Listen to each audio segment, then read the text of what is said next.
So a common question we get in a buyer's market is, what do you do if a lowball offer comes in?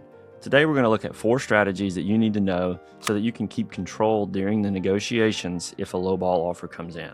Let's face it, if you get the offer and it's a lowball, it does feel like a slap in the face. And it's very important when it comes in that you kind of back up a little bit and remain objective in the negotiation process, because if you do, there's a chance that you can actually work out a good deal. Many sellers, knee-jerk response kills the deal, no negotiations happen, and they lose what was otherwise an opportunity to actually work out a decent deal on the home. So looking at this, what's the first strategy that you need to know? First thing is you need to understand the offer. Sometimes people make a lowball offer just because they are trying to test to see if you're flexible.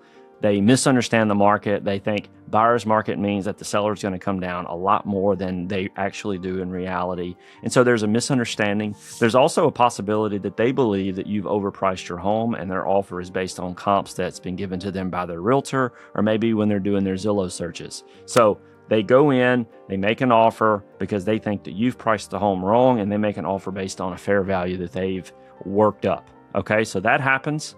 And when that happens, you have to go back to them with facts and objective reason to explain to them why the offer is actually off and why your asking price is better and more substantiated with the market data. Okay, so that's point 1. Understand the offer. Are they just someone that's trying to get a good deal? Do they know the home is worth X, but they're still offering way below that, despite the fact that all of the market backs it up? Well, that might be one where you're not going to be able to work out a deal. But we do see buyers make offers based on what they see the market to be. And through a reasonable discussion, interactions between realtors, you can actually get them up to a fair value on the home.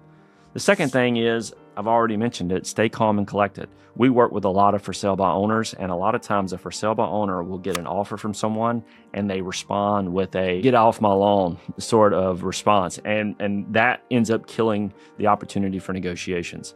There's a reason why out of all the for sale by owners out there, 91% of them end up listing with a real estate agent. So less than 10% actually effectively make it to closing when they go for sale by owner, is because there is also not a buffer or a barrier. So if there's a seller and a buyer dealing directly, they don't have a realtor in between kind of help negotiate to get the thing to a close. So it is something that we see a lot when you respond to a lowball offer.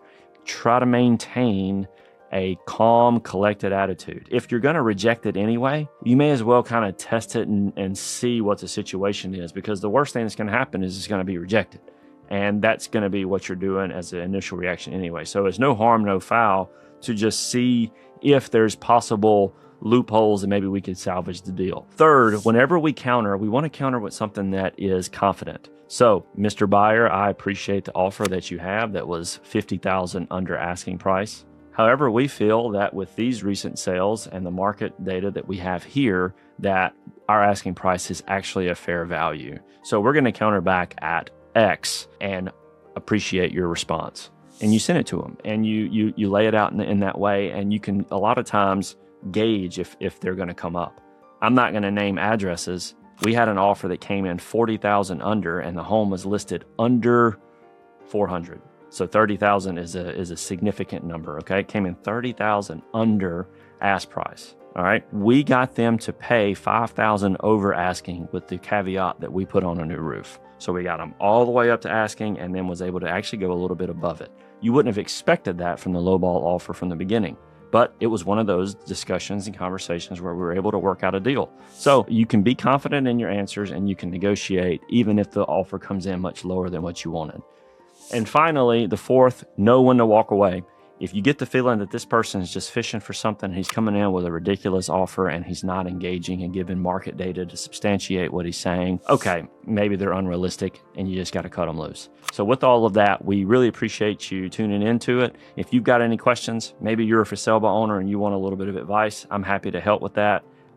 Maybe you're thinking about selling, but you're worried about the market, the stuff going on with Iran and interest rates, and you kind of want to know what would be a likely scenario of how things will play out. Call, text, email. You can get a home evaluation, anything you need, just let me know. If you have any questions, feel free to reach out to me directly or send them in as a reply to the email. We'd love to answer any questions or help in any way I can. Okay, have a great one.